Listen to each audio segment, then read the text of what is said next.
Goddag og rigtig hjertelig velkommen i dag i Lukkes Fysiklaboratoriet.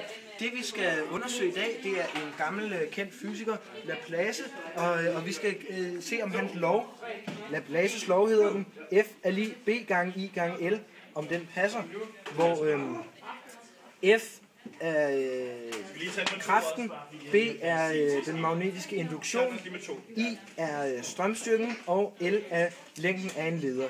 Det kan jo umiddelbart være lidt svært at forstå, men hvis vi prøver at koble det til forsøgsopstillingen, vi har sat herover, så er F, den måler vi ved en kraft, der bliver trykket med her på vægten, og B, altså den magnetiske kraft, magnetiske induktion kommer fra den her magnetholder, vi har her, hvor der sidder 6 små U-magneter i.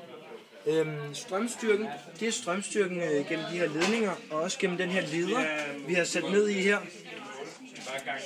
som I kan se. Og L, det er så længden af den her leder. Okay, for at undersøge om den her lov gælder, så skal vi have undersøgt nogle forskellige ting. Blandt andet skal vi have undersøgt, hvordan F afhænger af den magnetiske induktion, hvordan F afhænger af strømstyrken, og hvordan F afhænger af længden af lederen. Og det vil vi gøre gennem 3 forsøg. Hvis vi tager det første forsøg, der vil vi variere strømstyrken. Så det gør vi ved at tænde her. Og så kan vi se, at vi har startet med at sætte den på 1 ampere. Og vi måler et udsving her på 0,8 gram.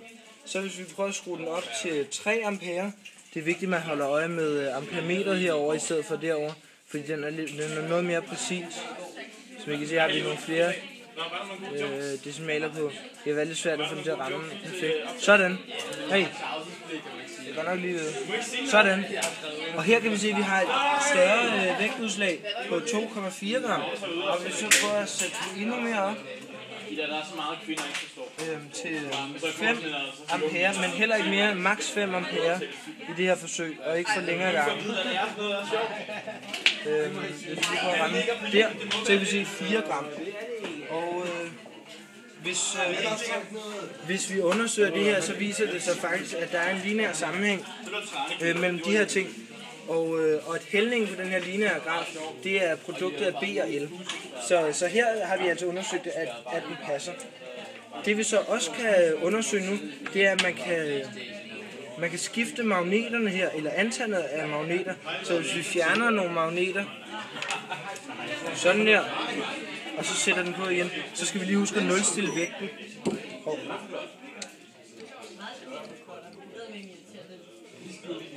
Vi husker lige at nulstille vægten. Den er nulstillet der.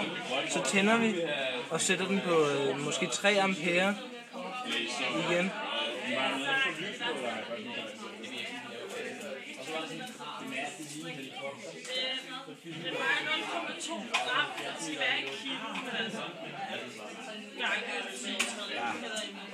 Den er lidt tricky.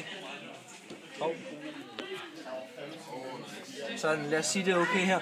Der kan vi se, før havde vi 2,4 ved 3 ampere, og nu er vi altså nede på 1,9. Så og sådan kan vi blive ved at undersøge, og det vil også vise sig, at der er en lineær sammenhæng der.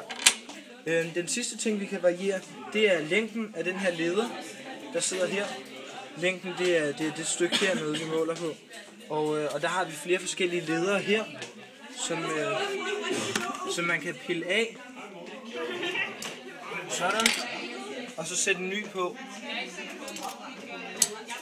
Og så måler vi simpelthen bare igen. Og der kan vi se, der er vi nede på en endnu lavere en.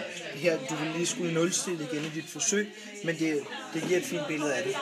Man skal være opmærksom på, at nogle af lederne, at der er en leder på begge sider, så skal du fordoble længden, hvor som den her, der er der kun leder på den side. Men det kan man altså se ved den her flotte sølvfarve, der er på. Når man så har udført forsøget og taget tilpas mange målinger, 5-6 målinger i hver af de 3 forsøg, så kan man så pløjer man dataen ind og laver en graf, hvor man så undersøger hældningen på den her graf. Og hældningen af grafen, den skal så gerne være lige produkt af de to andre. Så det vil sige, når vi laver en F af I-graf, der skulle vi gerne have en hældning, der svarer til B gange L. Og når vi laver en F af B-graf, så skal vi have en hældning, der svarer til I gange L. Og når vi laver en F af L-graf, så har vi en hældning, der svarer til B gange I. Den magnetiske induktion, altså B, den måler vi med den her, og der bruger vi sådan et teslameter. Det har vi ikke lige her, men det vil I have til forsøget. Der måler vi et teslameter, hvor alle magneterne sidder i, alle 6 magneter. Og når vi så skal finde en magnetisk induktion for hver af forsøgene, der dividerer vi simpelthen bare. Så det vil sige, når vi kun har 5 magneter i, så er en magnetisk induktion 5/6 af. Fordi der laver vi en antagelse, at alle 6 magneter bidrager med samme magnetiske induktion til den samlede magnetiske induktion. Så det var sådan forsøget lidt, hvis du lige panorerer ud, så vi kan se det hele her. Med magneten på der og en billede der. Så kan I nyde det her billede til sidst. Og lige en sidste ting.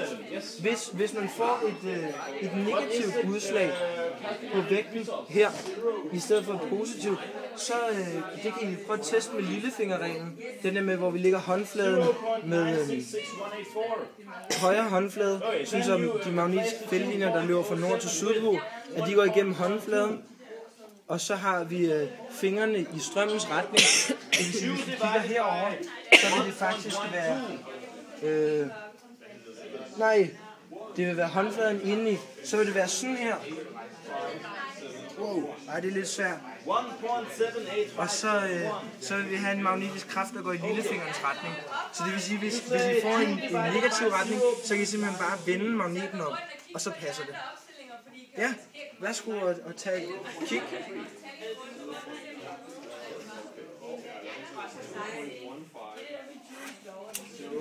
Og det var alt for i dag.